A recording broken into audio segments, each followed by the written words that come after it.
It is time.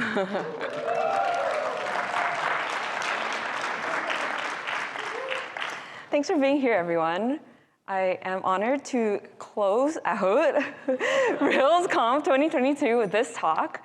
We'll be talking about a Rails developer's guide to the Ruby VM. My name is Maple. As you know, Ruby powers Ruby on Rails. So I think it'll be worth your while to learn a thing or two about how Ruby works, because it's fun and interesting. So let's begin. OK, so bear with me for just 1 second. What is the difference between a compiled and interpreted programming language? When we say compiled, we think of a translation of the source code into a different programming language. So a prime example is when you write C code, and then you compile it, and it turns into machine code, and that can be executed by the computer. Interpreted language just takes the source code and executes it directly. So when I first started learning about Ruby internals, I was very confused because people were talking about a Ruby compiler, but Ruby is interpreted according to this Wikipedia page that we have. That means it's facts, right?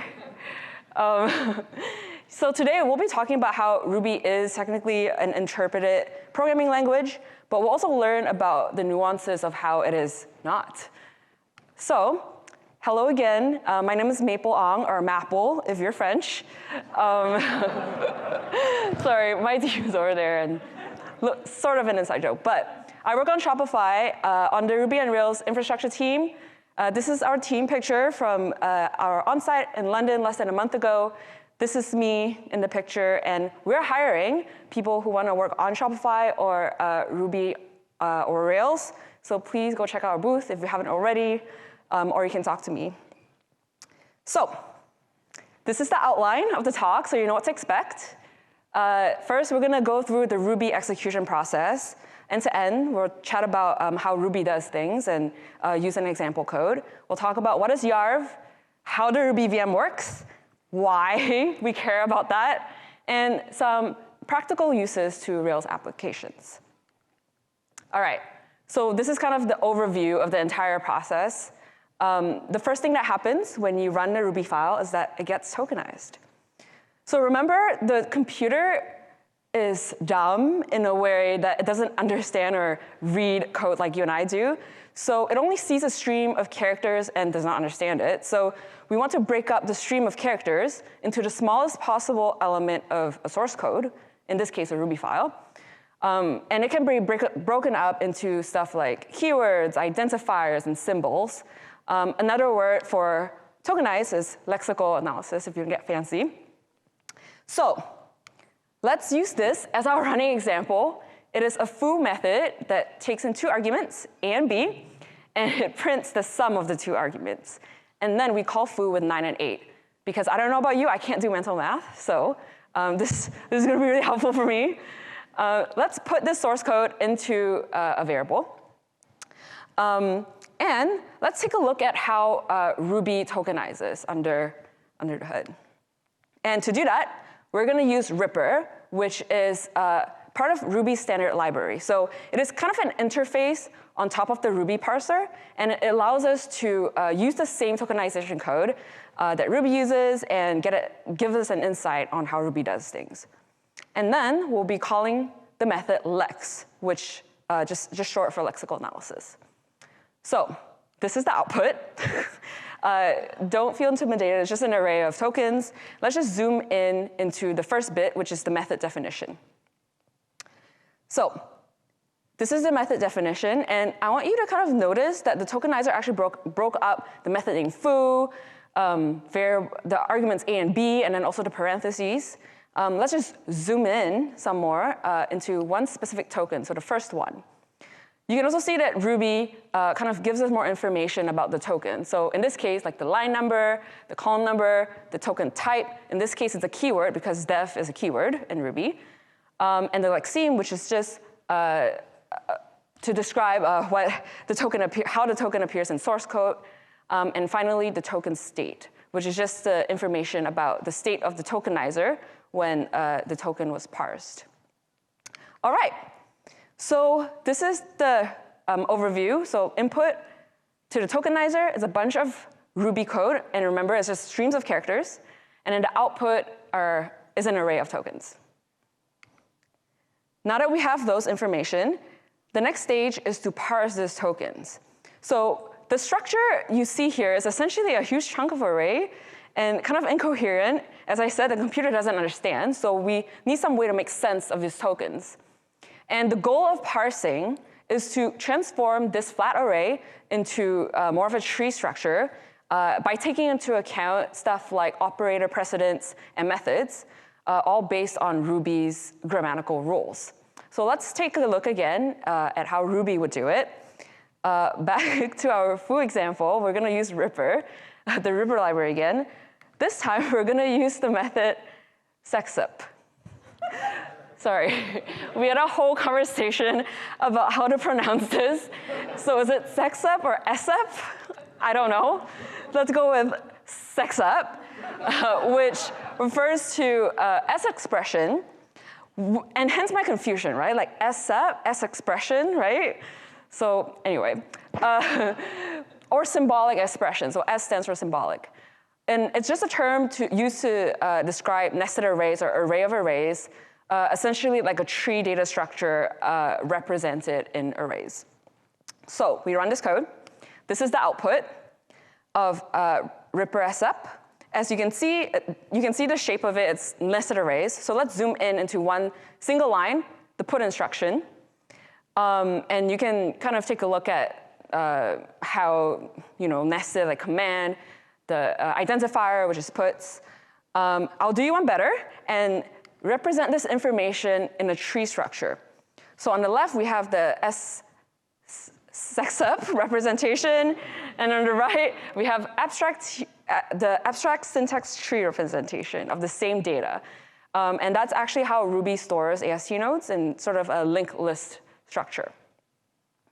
All right, so that is the parser, input tokens, output AST nodes. And this is how the parser fits into where we're currently at in the Ruby execution process. So I just want to point out that the tokenizer and parser here are depicted as separate processes just for simplicity, but in real life Ruby, the tokenizer and parser kind of work together at the same time. So the parser has access to the tokenizer, and whenever it needs a new token, it just requests for more. But yeah, just fun facts. So we're kind of at a crossroad here for the third stage. It can go one of two ways. So the first way is that we use these AST nodes and then interpret it directly, which means we iterate over the AST nodes using an AST walking interpreter and then interpret it. So that's kind of the end. And that's actually how Ruby worked before version 1.8. Your Ruby source code will be tokenized, parsed, and then just interpret it. That's it. The other way is to translate, again, these AST nodes into something different using a compiler. So this is actually the Ruby we know of today, and that's how it works. So the third step is actually to compile it. So in Ruby versions 1.9 and higher, we now have a built-in compiler. Just for comparison, a compiler you may be familiar with is the Java compiler. And the Java compiler performs bytecode compilation as a separate and manual step ahead of time. So you have to compile it yourself.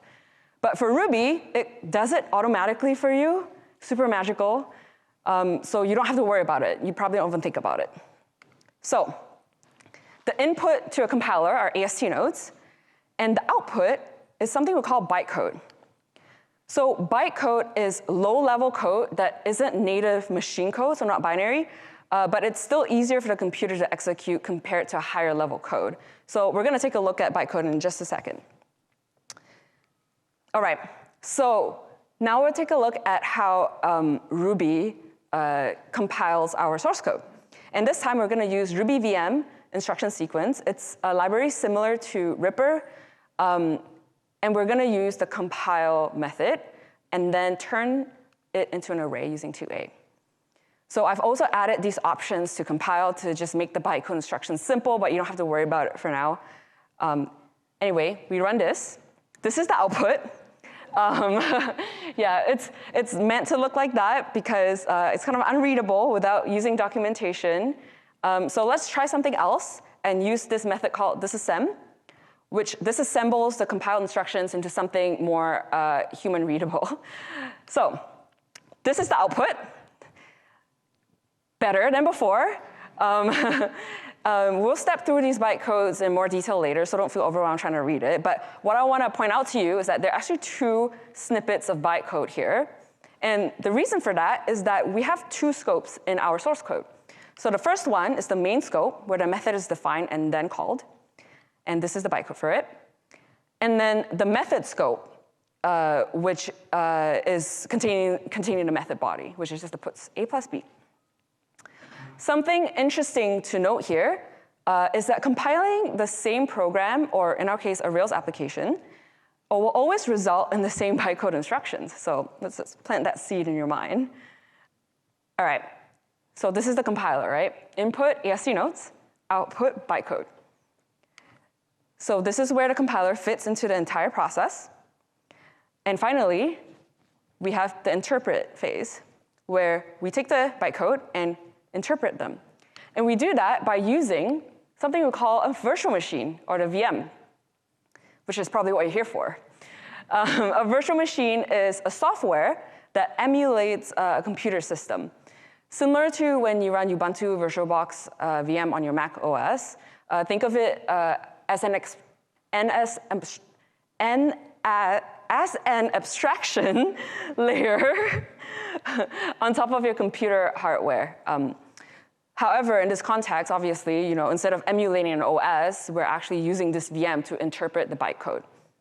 So once the VM interprets the bytecode, that's kind of the end of the entire Ruby execution process. All right, so let's dive into the VM a bit. So if you work on Rails or Ruby, you probably have heard of YARV. It stands for yet another Ruby virtual machine. So YARV is the name for the Ruby VM. And historically, there were many virtual machines created for Ruby, and YARV was the one that just made the cut. And it was created by Koichi Sasada and was merged back in 2007, the same time the compiler was merged. So now that we have an idea of what a VM is, how does YARV work, or how does the Ruby VM work? So the first thing you gotta know is that YARV is a stack-based virtual machine. And what that means is that YARV uses a stack data structure to store values in memory. So in particular, YARV maintains 2 stacks. The first one is an internal stack, and the second one is a control frame stack. So the internal stack stores values such as returns, local variables, and arguments. And the control frame stack tracks Ruby's call stack, so we know the scope of the bytecode that's being executed. When we enter a new scope, so for example, when a method is called or a block is called, a new control frame structure is pushed onto this control frame stack. But we won't go into detail about the second stack here. We won't talk about the control frame, but we will talk about the internal stack. All right, let's go back to our example. But just to keep it simple, let's use puts 9 plus 8 to introduce you to how YARV works. Here, we're just kind of running the same code, so using Ruby VM instruction sequence, the same library we used before, and we're gonna put puts 9 plus 8 as the source code, and then we're gonna disassemble it, and that's the output. So I simplified it, so it's just easier to read. But you can see that each instruction looks like a method call, which is kind of how the VM sees it. You can also visually map the bytecode to the source code. So for example, the send puts command can be mapped to puts, and send plus is like the plus method. So essentially, YARV is gonna just take these bytecode and iterate through it. And let's just take a look at how YARV does it. All right, so on the left, we have the same bytecode instructions, or YARV instruction sequence. And then on the right, you have the internal stack. And we have a stack pointer to manage, to tell us where we are in the stack. And what we want to do first is to have a program counter that keeps track of where we are in the instruction sequence, so what bytecode instruction we're currently executing. So the first one is put self, and this instruction just pushes self onto the stack. Very similarly, put object 9 is an instruction that just pushes 9 onto the stack, and then 8. And when we get to send, so send, we know that the method we want to send is an add or a plus, and then the argc, or the argument count, is 1. So in Ruby, we always have a receiver. So what we want to do now is pop 2 objects off the stack. One is the receiver, and one is the argument. So in this case, 1, so 2 in total. Pop 2 items, so that's 8 and 9. And then we execute it and push 17 back onto the stack. And that's what I mean when I say Yarv uses this stack to manage the values.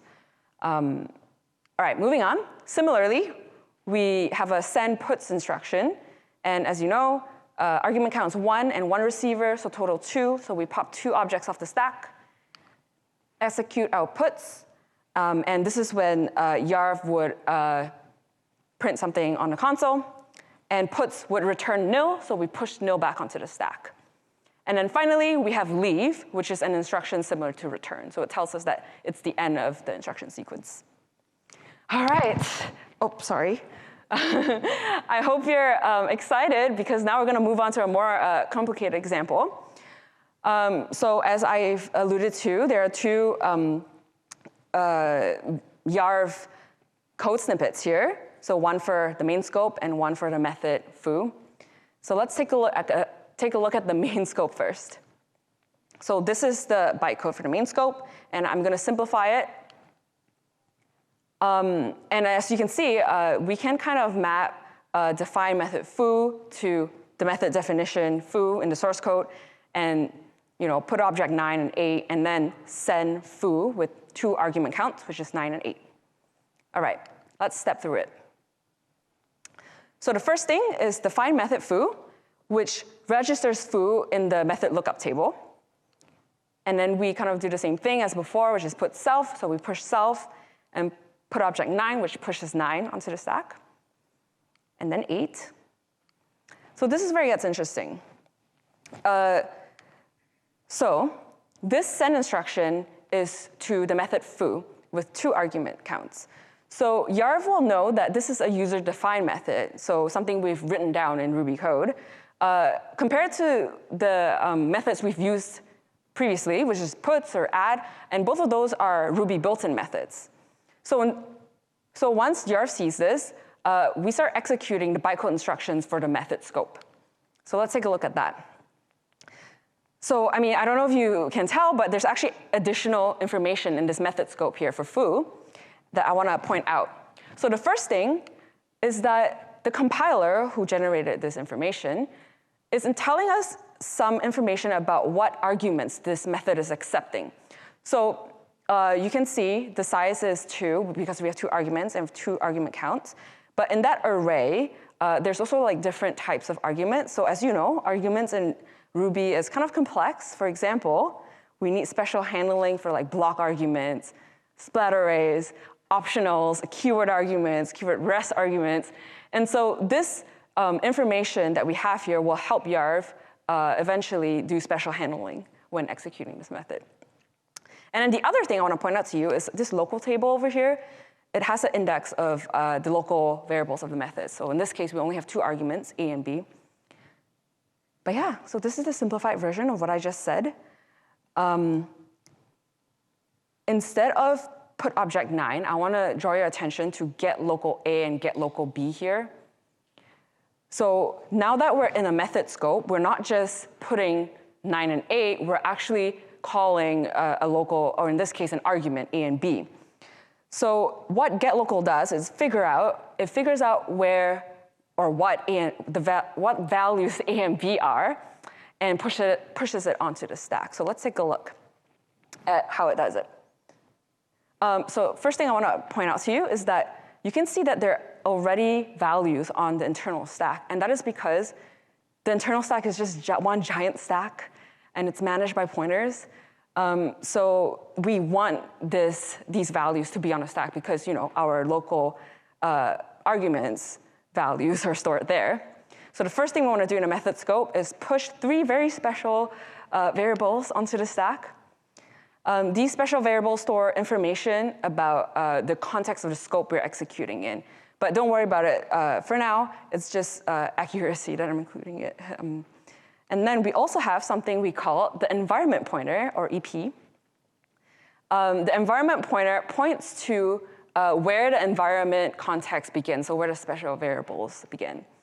And we also use the EP to figure out where, find the local variables when we need it. So in this case, the arguments for the scope that we're in. Again, don't worry about the EP so much.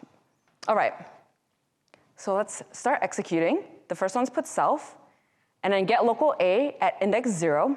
And this is when Yarv will figure out that A is actually 9, so we push 9 onto the stack. And then similarly with B, and then plus. Sorry, this is something you've already seen, essentially. And this is puts, and then we leave.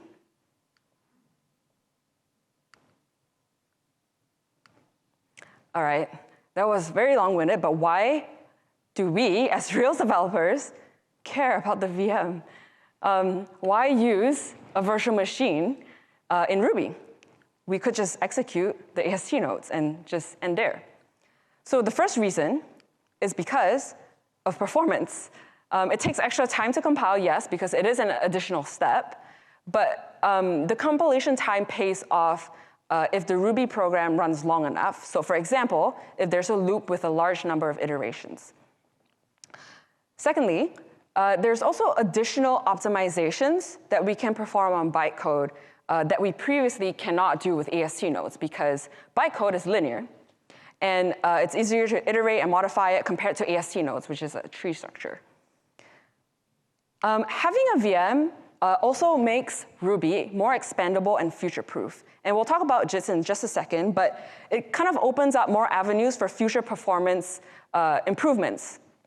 And one example of that is through a JIT. And lastly, remember how I mentioned that the same source code will always be compiled to the same bytecode?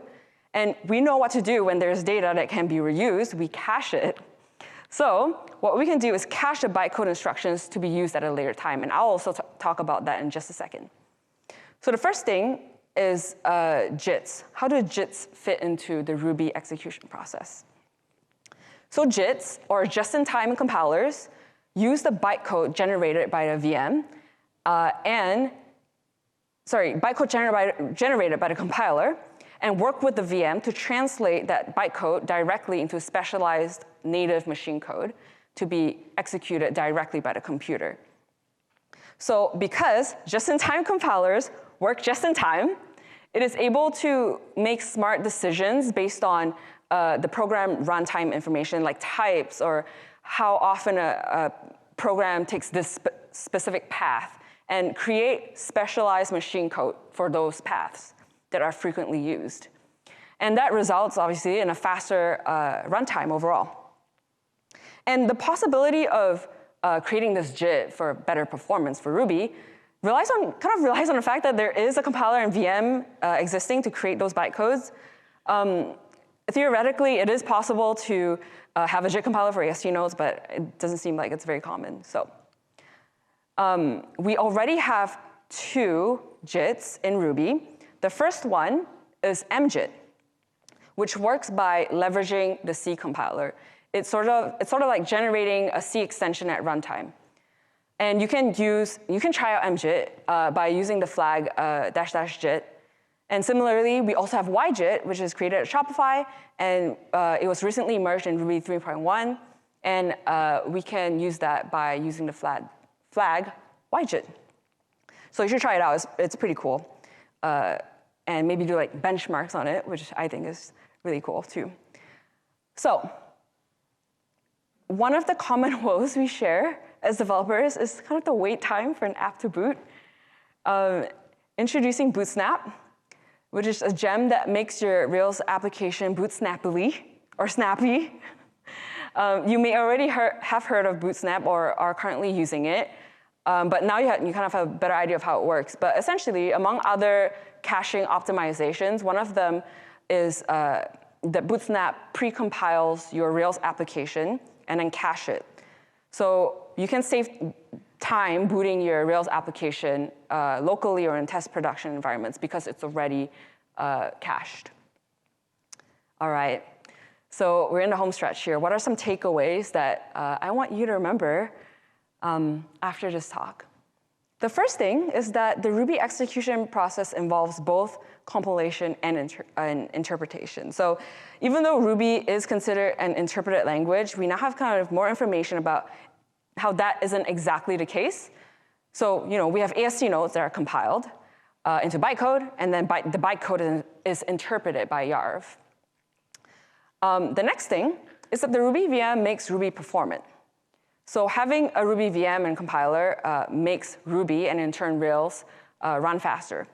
And plus, we can cache the instructions to be used at a later time using gems like Bootsnap. And lastly, the Ruby VM makes Ruby a more future-proof programming language. As I said, it opens up more avenues for future performance. It increases through JITs, and who knows what we can do in the future using the bytecode. So if this sort of stuff interests you, I highly recommend getting involved in one of some education type open source projects. Why bother? It's because I think it's fun and cool when I learned it, but also getting involved in Ruby will kind of drive the development of Ruby on Rails in turn. And it's a great way to get your foot in the door for open source contributions if you're interested in that. All right, so here are some projects I highly recommend. I'm going to walk through them. So the first one is Ruby parser and formatter, or syntax tree. So syntax tree is kind of like Ripper, which is the first library we used. It's a tool built on top of the Ruby parser. And you can either use it or contribute to it. I believe there are issues open. You can use it to build like Ruby formatters or language servers. So for example, our team is using syntax tree to build a Ruby LSP. So I think that's pretty cool. Next one is a Yarv emulator. So by the way, all these projects are written in Ruby. So it will be easy to read and understand and experiment with. So Yarv emulator is actually a project, a Hack Days project we just worked on last week. It was championed by Kevin Newton. And we essentially implemented the Yarv instructions that you saw in Ruby and documented it. So if you're curious about how any of those instructions work, and there are way more than the ones that I just showed, you can check out the documentation. But yeah, that's pretty fun. It's still like a new project, so PRs appreciated. So next one is JIT for Ruby, or Rhizome. So Chris essentially, it's an educational JIT project written out by Chris Seaton, and to teach more advanced JIT compiler concepts, if you're interested in that. And like, for example, how types of optimizations a JIT does. And finally, we have Tenderlove's TenderJIT. It's a JIT written in Ruby, for Ruby, and